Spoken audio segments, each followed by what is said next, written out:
What I like about Stacia, you're free. I am free. And you can move how you want, where you want, when to go. Welcome to Whispers of the Past. I'm your host, Vidovit. In this episode, awakening from the echoes of the past, we step into the 2000s to 2025. We begin with the land, volcanic, alive. Beneath the soil of Stacia's, the Quill sleeps. But its silence is never empty. It reminds us that even dormant truths still carry pressure. And so does history. These past 25 years have brought seismic shifts. 10-10-10, constitutional change, the rise of women's leadership, and the reckoning with enslaved unspoken legacy. But transformation doesn't only take place in parliaments or policies, it lives in memory, in silence, in the body, in the stories shared across generations, in the voices that until now lived on in the margins.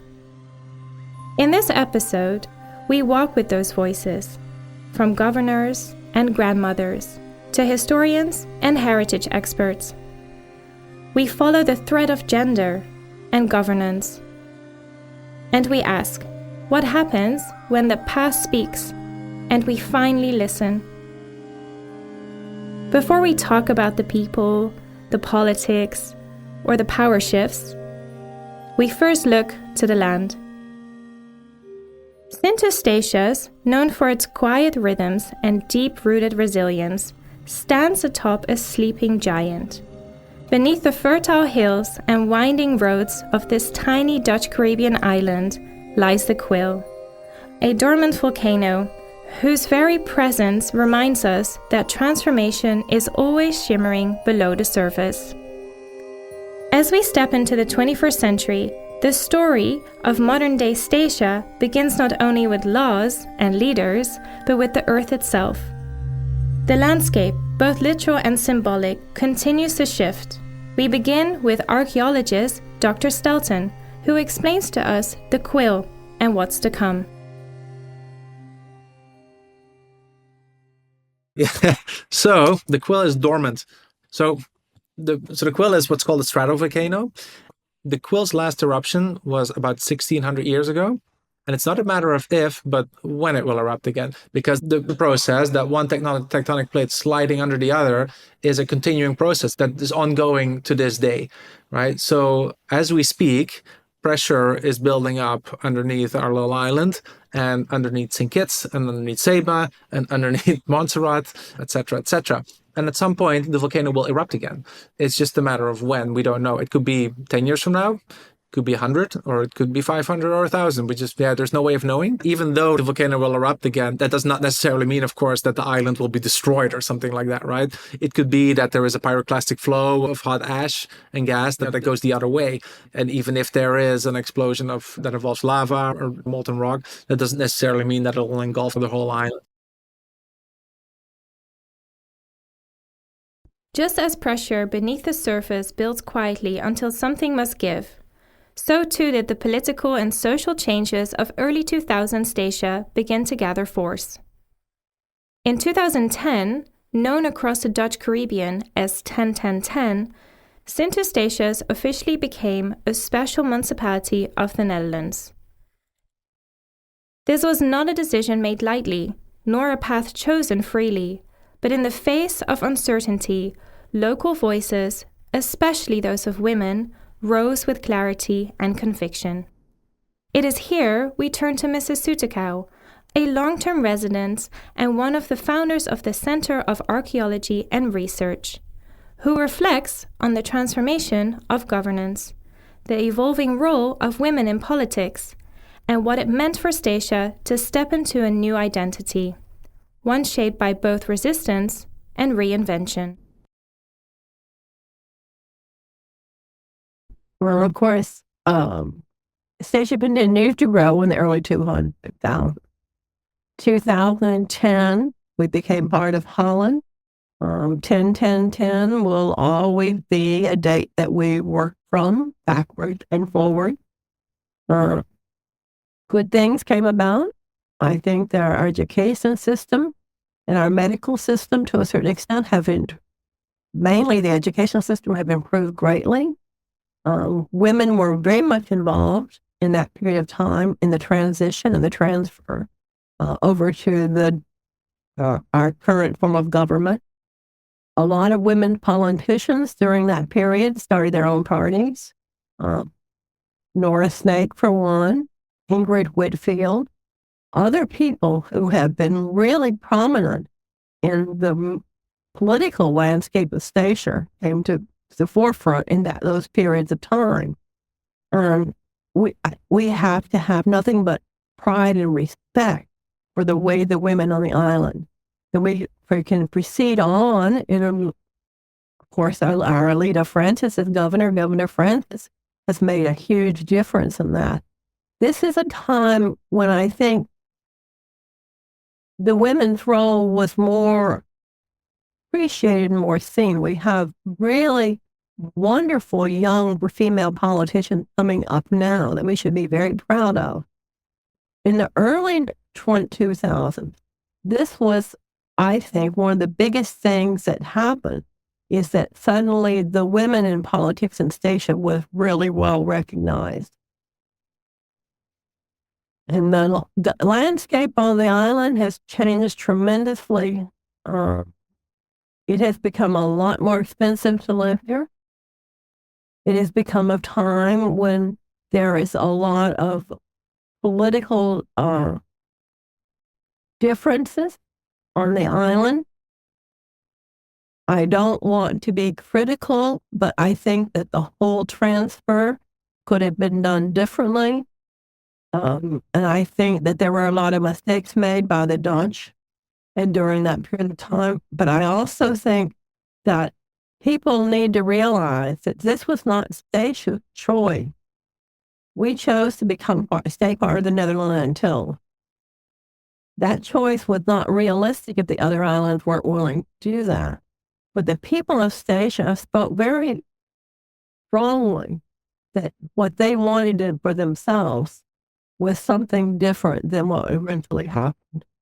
And I think that we can say that with pride, because I think that we were not influenced by the outside. We made a choice, even if it was unrealistic, even if we couldn't accomplish it because of the other islands not supporting it, that says we can voice for ourselves what we want.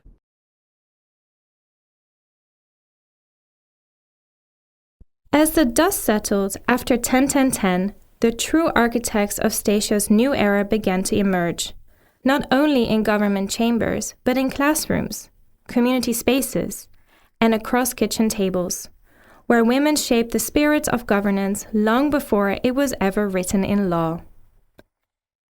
Mrs. Soutekouw reminds us that the island political reorientation came with growing pains, but also with pride, especially in the visibility and the voice of women. By the early 2000s, Stacia stood at a crossroads between what it had been and what it might become. The 10-10-10 transition marked not just a constitutional shift, but a deeper redefinition of identity, responsibility, and leadership. The voices that helped navigate this moment were not always loud, but they were steady, present, and often feminine. The groundwork for women political leadership had been laid in decades past, and a new generation stepped into the public life. Those roots began to bloom. Governor Francis doesn't just reflect on that journey, she embodies it. Her story traces the movement of women from domestic life into decision-making roles, anchoring Statia's transformation in a legacy of leadership, shaped not by power, but by service. The role of women began to change more from domestic work to taking positions in government and in politics. I think one of the changing moments in women becoming more involved, for instance, in government affairs, that in 1988. In 1988, Ingrid Whitfield became the first female commissioner on St. Eustatius. It was a big deal back then, and I think it was 2 years later, in 1991, Ingrid Whitfield and Leonora Snake Gibbs became the two first women in the Island Council of St. Eustatius. So that was a changing moment for women in politics on St. Eustatius. And throughout the decades, we also see where women began to take the top positions in government. If you look now today, we have a lot of women in the top positions. So women play a leading role in the development of Stacia.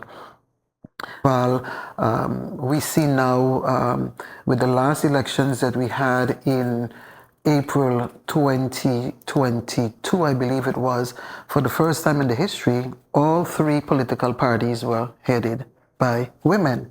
I don't want anyone to underestimate the role of women in station society.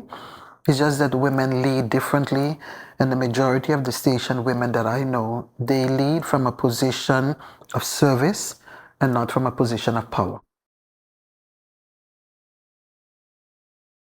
Stacia's women had long moved from the margins to the forefront, leading not only in government chambers, but in classrooms, cultural spaces, and the daily act of care. Yet, even as visibility increased, the deeper work of healing had only just begun. Because not all legacies are visible, some live in silence. Intergenerational silences, shaped by post-emancipation grief, where families navigated trauma without words. In Stacia, as in much of the Caribbean, certain truths were never spoken out loud, culturally silenced by shame, survival, or the belief that forgetting might protect the next generation. But silence does not erase impact. Beneath what we often call resilience, Governor Francis reminds us lie unspoken currents of transgenerational trauma, patterns of pain, separation, and normalized behaviors rooted in slavery's long shadow. If we are to move towards real freedom, we must begin not with blame, but with conversation. And not just about what was done, but about what was left behind. You know, I started off the story with our women staying behind, and as our men went abroad to work. But also, even in modern day Stacia, it has become such a norm for a man to have several families. Again, that is also a part of slavery, where you had the breeding farms, you know.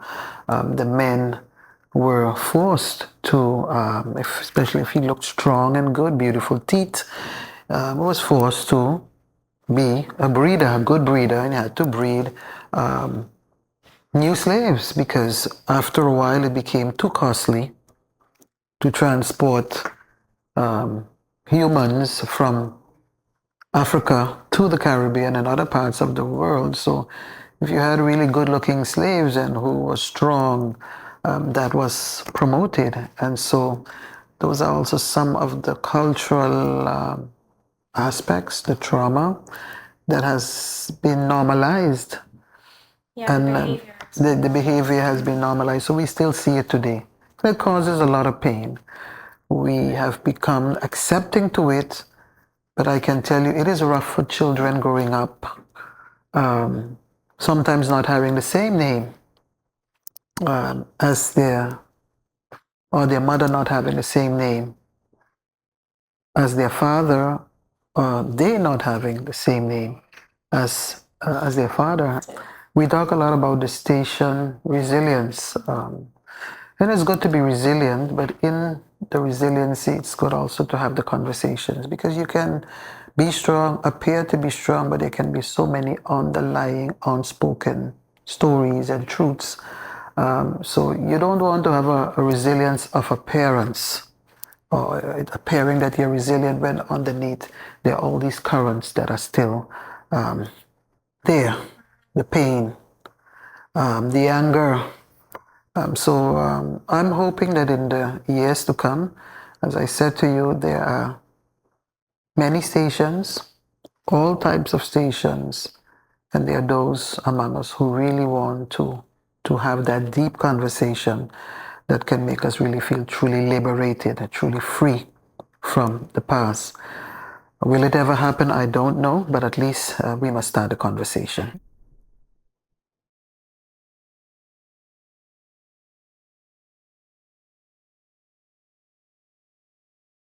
What we inherit isn't only land, language, or legacy, it's also behaviors, silences, and ways of survival. Governor Francis peels back the layers of modern life on Stacia to show how transgenerational trauma and post-emancipation grief have etched themselves into family patterns, gender, dynamics, and community life. When the past isn't spoken, it finds other ways to speak, through unspoken grief, through patterns we inherit without question, and through children who carry the weight of intergenerational silence without even being told why. But truth-telling, she reminds us, begins with reflection. It takes courage to question what we've accepted, to sit with the quiet ache beneath resilience, especially in a place where resilience itself has long been a badge of honor, but sometimes also a mask. And so the question arises, what does healing look like in a matriarchal society where women have carried so much? Governor Francis continues as she shifts the lens towards the next generation, tracing how gender roles and expectations passed down through generations impacts how we raise boys and girls today. What we get taught, what gets forgotten, and what gets passed on. We've lost a lot that is typically us, but it also has a lot to do with the way we raise our children. I won't only blame it on the exposure to other cultures or American TV. It's also the way we are raising our children. For some reason, we raise our young girls in a more traditional way. Helping around the house, cleaning, ironing, doing, we call it chores. I don't consider it chores. I consider it preparing us for a life on our own. One day you're going to grow up, you're going to need to know how to cook, you're going to need how to clean, you're going to need to know how to iron. So while we prepare our young women for that, unfortunately, we don't do it enough with our young men. So I don't know where we went wrong, but that is also part of our own contribution to where we are now and the gap that we see in our young people losing a lot of the true values of what we stand for. Do we give the right examples of how we speak to our women? Do we give the right example about how we treat our women? I speak a lot to young men, and I try to find out why they don't want to commit, in relationships. And they are so fearful of commitment. And again, that is something that is continuing for so many years, and it's causing a lot of pain in our community because our women never truly feel respected and honored while they give so much, and they deserve more than they are getting. And again, education, awareness, communication. We have a lot of work to do because our men are still so much inside that they are afraid to express. They're afraid to show up vulnerable. They're afraid to show up tender. They're afraid to show up caring. And again, where does that come from? Can we blame it only on TV, or is it again related to our past and the way we were treated? So it's a lot of work that we have to do because it's showing itself in our community in a way that the generations that will come will take pattern of. And so we are continuing to disintegrate as family, as stations. It's causing a lot of pain. Resilience, when not met with equal support, turns into exhaustion. What's often praised as strength in Caribbean women can also be a quiet burden, one inherited across generations, like a well-worn story that was never fully told. From the forced separation of enslavement to today's unspoken emotional distance, the systems may look different, but the impact lingers. This is part of what scholars call post-enslavement syndrome, where historical trauma and gender expectations continue to shape modern family life. But the call of gender justice asks for more than endurance. It asks us to build balance, where care, emotional openness, and responsibility is shared, not in opposition, but as a shared foundation. So perhaps the real work begins not just in raising strong daughters, but emotionally rooted sons, not just in surviving the past, but in learning how to speak through it, together. While I really appreciate the emancipation of women, and I appreciate that we are able to do a lot on our own, I believe in the working together of men and women on every front, not only in the field of work, not only in the church, but more so in the family unit.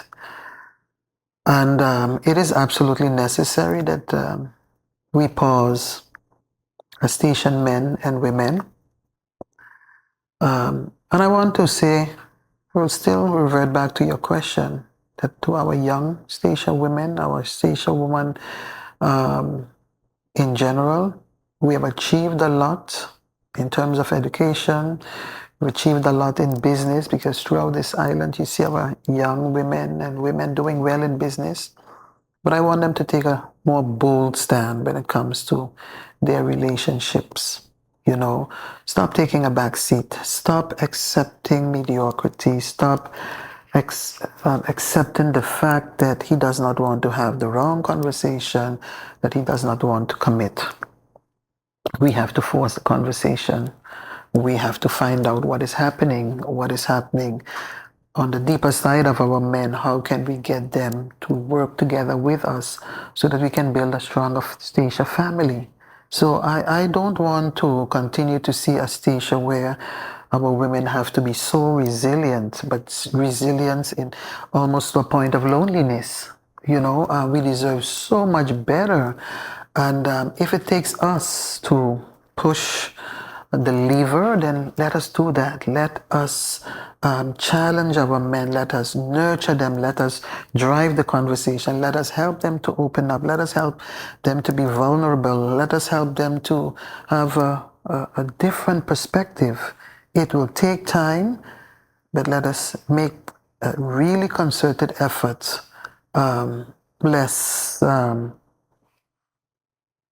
We won't achieve the common goal that we want to achieve, because Stacia is not just about him or her, it's about us together.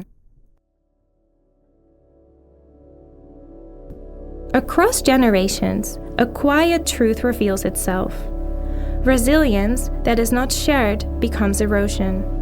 Governor Francis' observations of imbalance, of endurance stretched too thin, traces a pattern seen across post-emancipation societies, where care becomes a woman's burden and silence is mistaken for strength. Contemporary feminist thoughts reminds us transformation begins not only in policy, but in the emotional architecture of a society, in how we raise our sons, in what we normalize and love, and in what we pass down unnamed. The world is not built solely in parliaments or plans. It is built in the spaces between people. And it is in those intimate, ungoverned spaces that the true work of equality either blooms or it is postponed. We now turn to Mr. Richardson, Stacia's heritage inspector. he sheds a light on the generations raised by the unrelenting wisdom of Caribbean women.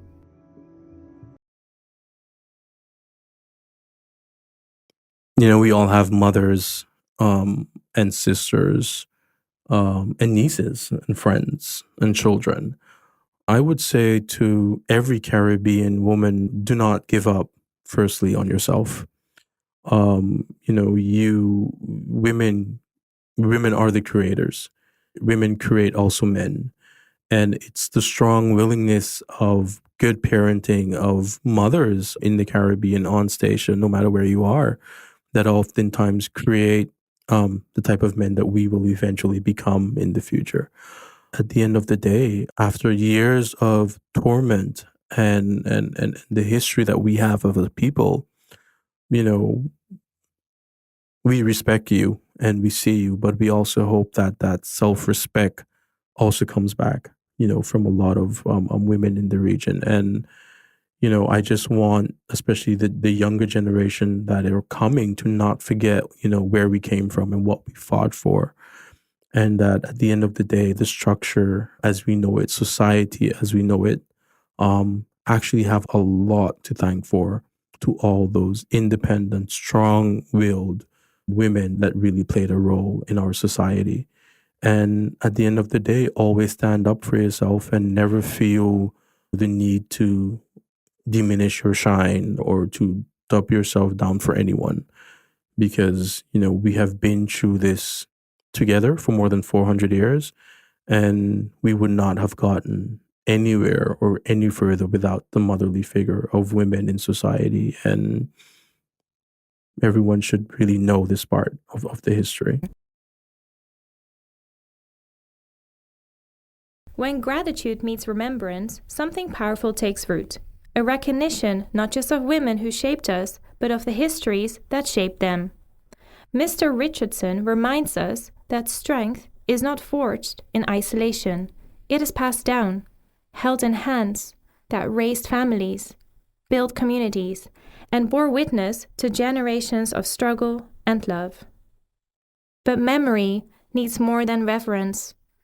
It asks for recovery, because history of Caribbean women, especially those whose lives were bound by enslavement, remains too often unspoken, unwritten, or scattered across distant archives.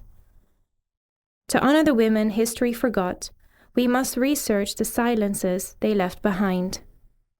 And so we turn now to Dr. Allain, historian, educator, keeper of memory, who reminds us we must ask who was never named. Well, I think the more we know about the history of slavery, the more we can understand why the world is the way it is today. In Europe, in the Caribbean, in the United States, in Canada, all different parts of the Atlantic world. And for a long time, the history of women in slavery was not something that people focused on. And over the past few decades, we've seen this incredible outpouring of literature in the historical profession and across disciplines, actually, on the history of enslaved women, which has absolutely revolutionized how we understand the history of slavery.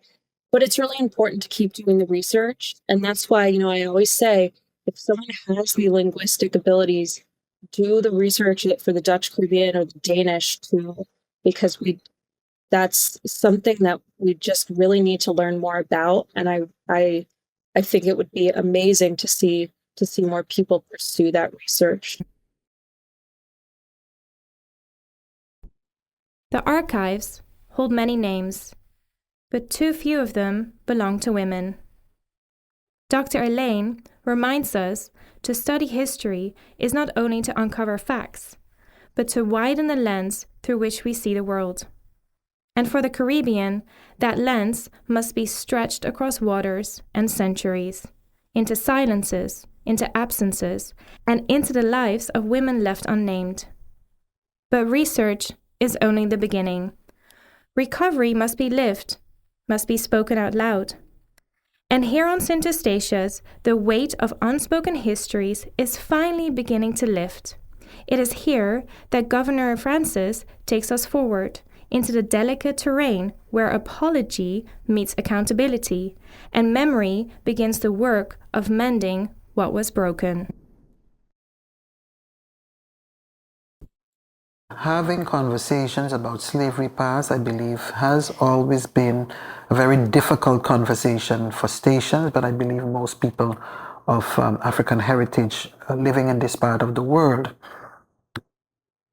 I must say, though, that the last year we have seen a lot of change in that the Netherlands is one of the first countries in the world, I believe, if not the first country in the world, where they have played a leading role in the transatlantic slave trade, a leading role in trading of people and human lives.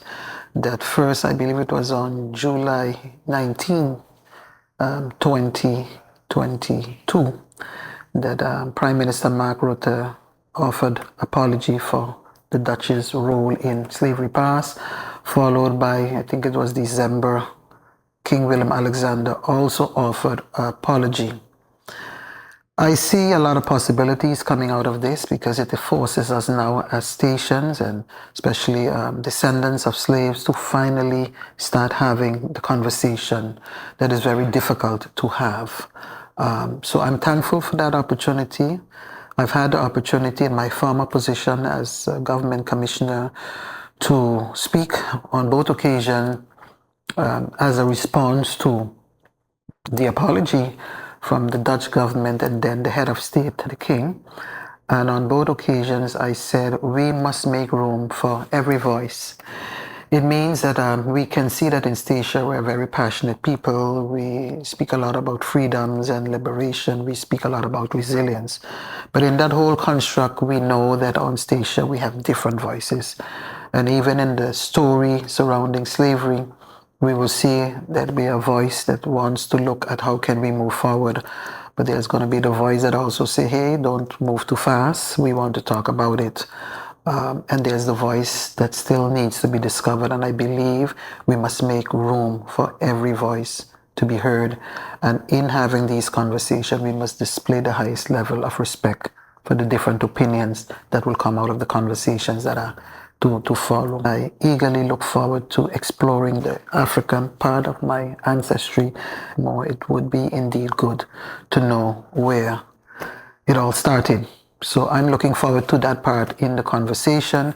And I'm also looking forward to the part in the conversation where Statians, based on the available financial resources that are coming out of the apology, that we can look at how we can rebuild our island. Let us rebuild our institutions, our monuments. Let us strengthen the capacity. We've had so many foundations on this island, like the Historical Foundation, the Monument Foundation.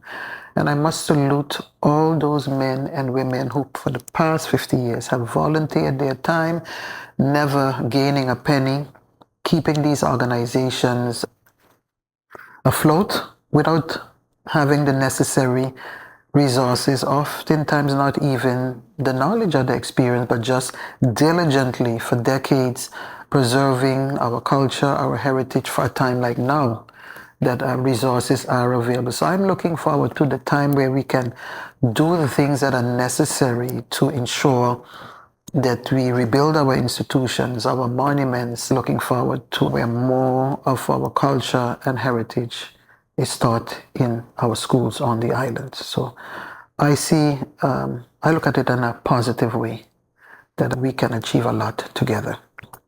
So there are stories still that are alive, but they're hidden away. What if we can go delve into these stories and bring these stories much more alive? As Governor Francis reminds us, apology alone is not the end of the road. It is a threshold, a beginning. What follows must be collective remembering, rebuilding, and the courage to listen to the voices long ignored. Because some stories live in plain sight, yet still remain untold.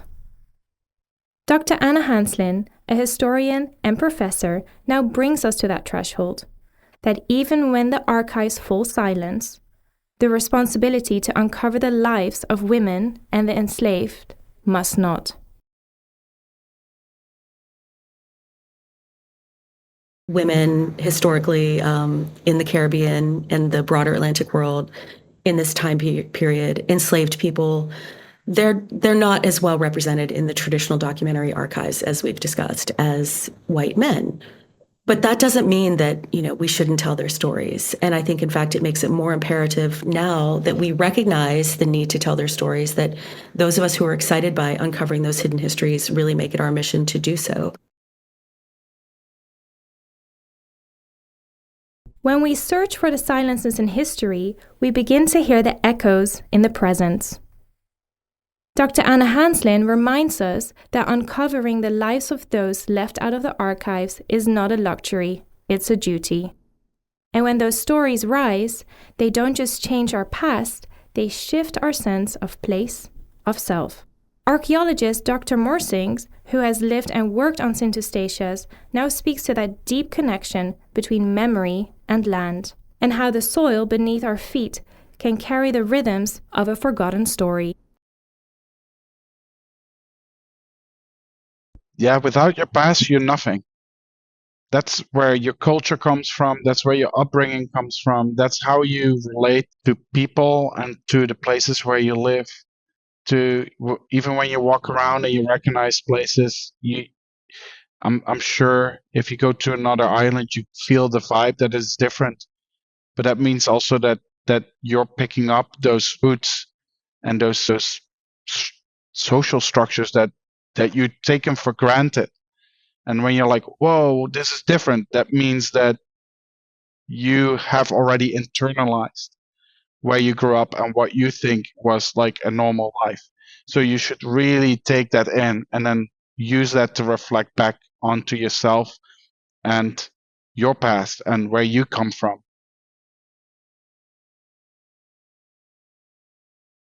Memories live not just in books or buildings, but in the way a place feels when you walk through it. Familiar yet layered, the soil pressed by many generations.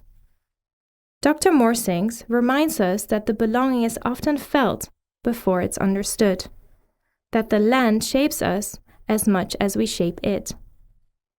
But not all roots are visible. As we move deeper, Dr. Zahidi invites us to look beneath the surface, to the unnamed lives that shape Stacia's legacy. A free port on paper, but not free for the quiet weight of enslavement. To truly know this island, we must learn to read the land's silences. Stacia's history is a little bit different than a lot of other islands. There were plantations on Stacia, but it was a free trade port. And so a lot of the work of enslaved people was invisibilized in a different way than it is on other islands. People were working down in Lower Town, but we don't really have a lot of experience, or we don't really have a lot of detailed knowledge about people who were working as porters, for example, or people who were working as seamstresses, or it's just different. I think that Stacia is a really interesting place because, and I'm hoping that there's some young, bright women on Stacia who are interested in anthropology or archaeology or cultural heritage, because to understand the history of Stacia really requires a fresh perspective and looking at things very differently from other Caribbean islands. It has a different legacy in a lot of ways. It's unique. Some histories lie beneath trade routes and warehouses, in names unrecorded and labors unrecognized. As Dr. Zahidi reminds us, understanding Stacia's past demands not just research, but vision. A willingness to see the invisible and ask new questions of old soil. But sometimes, wisdom doesn't come from the archives or the artifacts. Sometimes, it comes in the stillness of someone who has lived the story. Next, we hear from Mrs. Rivers, a respected elder and a lifelong nurse, who reminds us that freedom too is a legacy, not always loud, not always written down, but passed on how we walk, how we live, and what we choose to remember. But what I like about Stacia, you're free. You're not really obligated to live the life you used to live in Holland. You are more free here than there because the lifestyle there is very difficult. Here you are more free.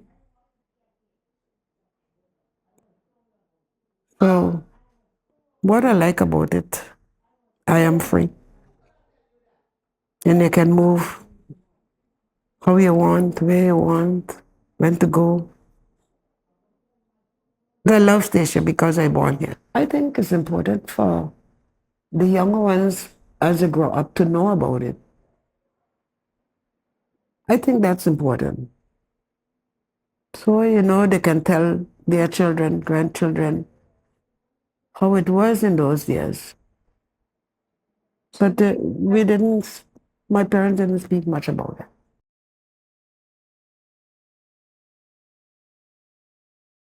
We have come full circle. From the sleeping breath of the quill to the shifting ground of identity and inheritance, this season has been a journey. Not just through history, but through silence, care, and courage. We've walked alongside voices who've made space where none was given, who reminded us that freedom isn't always loud. It lives in the ability to walk your own road, to remember what was, and to imagine what might still become. This too is emancipation, but the quiet kind, passed from hand to hand, not written in law, but felt in the body, in choosing how we raise our children, in refusing to forget, in making room for stories that were once buried. As the final echoes fade, we ask, what is freedom when your past has been silenced? And who carries the cost of resilience? And what kind of future do we build when we finally allow memory to be whole? This brings Season 1 of Whispers of the Past to a close. But the work of listening continues. Until we meet again, thank you for listening.